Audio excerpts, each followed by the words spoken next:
बिस्मिल्लाहिर्रहमानिर्रहीम। Dear student, आज का जो टॉपिक है ये जर्नल सा है, लेकिन अक्सर स्टूडेंट्स कहते हैं कि ऑर्गेनिक केमिस्ट्री मुश्किल है। तो ये जो टॉपिक मैंने प्रिपेयर किया हुआ है, इसमें मैं आप लोगों को कुछ ट्रिक्स बताऊंगा कि आप लोगों ने ऑर्गेनिक केमिस्ट्री को किस तरह स्टडी करनी है। तो ऑर्गेनिक केमिस्ट्री याद रखें, ये क्यूमुलेटिव है। क्यूमुलेटिव मीन्स कि आज आपने जो कुछ पढ़ा है ये कल के टॉपिक के लिए बेस होगा। ये नहीं है कि अगर आपने ऑर्गेनिक केमिस्ट्री में आज एक टॉपिक पढ़ लिया आप इसको भूल गए। अगर आप लोगों ने आज का टॉपिक सही तरीके से नहीं किया तो याद रखें, नेक्स्ट जो आप लोग न्यू टॉपिक करेंगे उसमें आप लोगों को किसी चीज़ की समझ नहीं आएगी। फॉर एग्ज़ाम्पल मैं आप लोगों को एग्ज़ाम्पल देता हूँ यहाँ पर कि आप लोग पढ़ते हैं, एक टॉपिक है जिस तरह हम पढ़ते हैं नोमेनक्लेचर। तो अगर आप लोग नोमेनक्लेचर पढ़ लें और नोमेनक्लेचर में अगर आप लोग फर्स्ट रूल भूल गए कि सेलेक्ट द लॉन्गेस्ट चेन, कि आप लोग लॉन्गेस्ट चेन किस तरह सेलेक्ट करेंगे मॉलिक्यूल में, तो आप लोगों ने क्या करना होगा। सबसे इम्पॉर्टेंट बात क्या है कि आप लोगों ने ये जो फर्स्ट रूल है, आप लोगों ने इसमें आप अपने आप को बिल्कुल सही तरीके से आप लोगों ने इसकी कंसेप्ट कंप्लीट क्लियर करनी है अपने आप की। अगर आप लोग चाहते हैं कि मुझे एक टॉपिक ऑर्गेनिक केमिस्ट्री में पूरा का पूरा समझ आ जाए, तो आप लोगों ने पहले जो टॉपिक किया हुआ है उसमें आप लोग ईच कंसेप्ट, जितने भी कंसेप्ट उस टॉपिक में हो, उसको आप लोगों ने अच्छे तरीके से क्लियर करने हैं बिफोर न्यू टॉपिक। इम्पॉर्टेंट बात ये है ऑर्गेनिक केमिस्ट्री में कि ऑर्गेनिक केमिस्ट्री में जो आप लोग पहले जो टॉपिक पढ़ेंगे उस टॉपिक के आप लोग मास्टर होने चाहिए। मास्टर मीन्स कि आप लोग उसमें हर एक किस्म का कंसेप्ट आप लोगों को क्लियर होना चाहिए, देन न्यूज़ टॉपिक स्टार्ट करें। अगर आप लोग आगे जिस तरह हम कहते हैं ना कि पीछे वाला काम छोड़ो बस आगे जाओ, नहीं, ऑर्गेनिक केमिस्ट्री में पीछे वाला जो काम होगा उसको आप लोगों ने सही तरीके से आप लोगों ने अपना कंसेप्ट क्लियर करना है। ऑर्गेनिक केमिस्ट्री जो है वो ईजी है, मैं कहता हूँ। इसकी मेन वजह क्या है? क्योंकि ऑर्गेनिक केमिस्ट्री में रूल्स हैं, और रूल्स होने की वजह से एक चीज़, जिस चीज़ के रूल्स होते हैं उसको समझना, उसका कंसेप्ट हासिल करना वो आसान हो जाता है। अब आप लोग किस तरह अच्छा कर सकते हैं, किस तरह आप लोग ऑर्गेनिक केमिस्ट्री को अच्छे तरीके से कर सकते हैं, तो there are several way you can do well. First क्या है? Keep up with your study. Organic chemistry आप लोगों को मैंने कह दिया कि ऑर्गेनिक केमिस्ट्री जो है ये क्यूमुलेटिव है और ये डिवेलप होते हैं लाइक पिरामिड। जिस तरह हम एक ईंट के ऊपर दूसरा ईंट रख के इस तरह हम चलते रहते हैं, सिमिलरली ऑर्गेनिक केमिस्ट्री में भी आप लोग एक टॉपिक पढ़ के एक टॉपिक पढ़ेंगे और इस तरह आपके पास एक पिरामिड शेप बनता जाएगा। तो ऑर्गेनिक केमिस्ट्री में सबसे पहला पॉइंट क्या है कि आप लोग स्टार्ट ले लें, बिल्कुल स्टार्ट से आप लोग सही तरीके से पढ़ना शुरू कर दें ऑर्गेनिक केमिस्ट्री। ठीक है? क्यों? क्योंकि ऑर्गेनिक केमिस्ट्री में जो न्यू मटेरियल आएगा वो टोटली डिपेंड करेगा प्रीवियस मटेरियल पर। जिस तरह कि अगर आप लोग देख लें, मैंने जो प्रीवियस लेक्चर्स दिए हैं, तो एक टॉपिक दूसरे टॉपिक के साथ लिंक कर रहा है और टोटली एक दूसरे पर डिपेंड कर रहा है।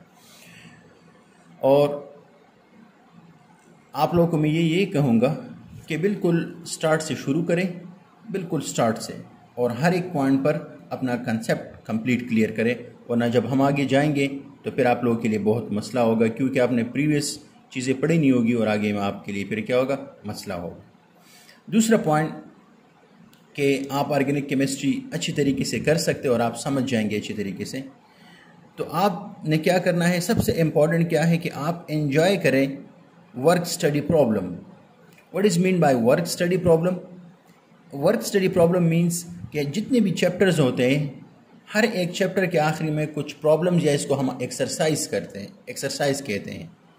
तो जब भी आप लोग कोई भी चैप्टर कर लें, तो जब आप लोग उस चैप्टर को करने के बाद उसमें जो प्रॉब्लम्स होते हैं या उसके एंड में जो एक्सरसाइज होता है, उस एक्सरसाइज को ख़ुद हल करने की कोशिश करें।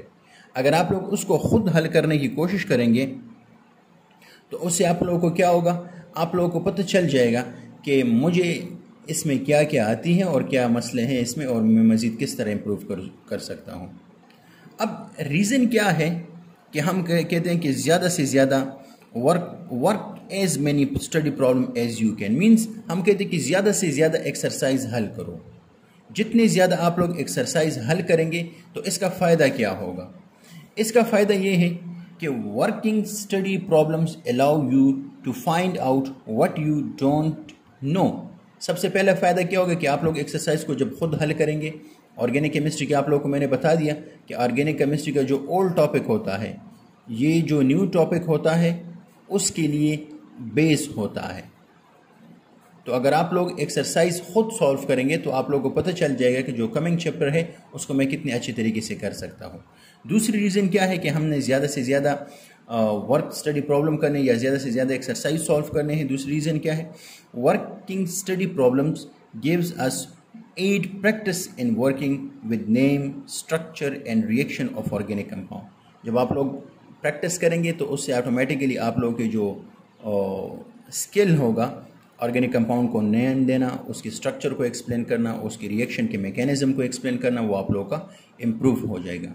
थर्ड जो रीज़न है कि हमें ज़्यादा से ज़्यादा वर्क स्टडी प्रॉब्लम या ज़्यादा से ज़्यादा एक्सरसाइज करने चाहिए। उसकी मेन वजह क्या है? उसकी मेन वजह ये है कि working study problem give you confidence. और ऑर्गेनिक केमिस्ट्री इस तरह है ना कि इसमें रूल्स हैं। जब आप लोगों ने एक बार रूल सीख लिए, जैसे कि हम कहते हैं ना कि 2 + 2 = 4, अब आपको कोई कह देगा ना कि 10 + 10 = तो क्या आता है? 20 आता है। अब आप लोगों ने ये एक मेथड है, ये एक रूल्स है, आपने ये सीख लिए हैं। बिल्कुल ऑर्गेनिक केमिस्ट्री एक किस्म की मैथमेटिक्स की तरह है। अगर आप लोगों ने एक बार इसके रूल्स और मैकेनिज्म सीख लिए तो फिर आप लोगों के लिए कोई भी प्रॉब्लम इसमें नहीं होगा। कुछ हिंट्स हैं, hints for more effective study of organic chemistry. अब ऑर्गेनिक केमिस्ट्री को हम बेहतर से बेहतर किस तरह कर सकते हैं? तो सबसे पहला क्या है, हिंट क्या है? Reading the chapter before they are covered in a lecture. Means कि आप लोगों ने कल के लेक्चर से पहले आप लोगों ने लेक्चर को अच्छी तरीके से पढ़ना होगा। ठीक है, उसमें आप लोगों को चीज़ें समझ नहीं आएगी, लेकिन आप लोगों को पता चल जाएगा कि मुझे किस किस चीज़ की समझ नहीं आ रही है इस टॉपिक में। तो आप लोग लेक्चर के दौरान ऑटोमेटिकली फिर उस पॉइंट पर फोकस करेंगे। दूसरा point, recopying lecture notes as soon as possible after lecture. बाद स्टूडेंट्स लेक्चर के दौरान कॉपी पेन वगैरह लेके पॉइंट्स को नोट करते हैं, लेकिन फिर उन्हीं पॉइंट्स को दोबारा एक सिस्टमेटिक तरीके से लिखना भूल जाते हैं। जब तक आप लोग ऑर्गेनिक केमिस्ट्री को एक सिस्टमेटिक तरीके से नहीं लिखेंगे, याद रखें ऑर्गेनिक केमिस्ट्री आप लोगों से बहुत जल्दी भूल जाएंगे आप लोग। और थर्ड हैंड क्या है कि आप लोग अच्छी तरीके से ऑर्गेनिक केमिस्ट्री को याद रख सकते हैं, तो वो ये है कि study with other students, other friends may also be helpful since you can often learn from each other। Means कि ऑर्गेनिक केमिस्ट्री को एक दूसरे के साथ शेयर करें। जितना आप लोग एक दूसरे के साथ शेयर करेंगे ऑटोमेटिकली आप लोग ज़्यादा से ज़्यादा इसमें एक दूसरे के साथ चीज़ें सीख लेंगे। याद रखिए ये जो लेक्चर था, इस लेक्चर में आप लोगों को मैंने जस्ट ये बताने वाला था कि बाद स्टूडेंट कहते हैं कि ऑर्गेनिक केमिस्ट्री सर डिफ़िकल्ट है और मुश्किल से हमें समझ आती है या मुश्किल से हमें याद रखना पड़ती है। तो आप लोगों को मैंने ये बता दिए कि ऑर्गेनिक केमिस्ट्री क्यूमुलेटिव है और इसमें आप लोगों ने हर एक टॉपिक का आप लोगों ने अच्छे तरीके से कंसेप्ट अपना क्लियर करना है। अगर आप लोग प्रीवियस टॉपिक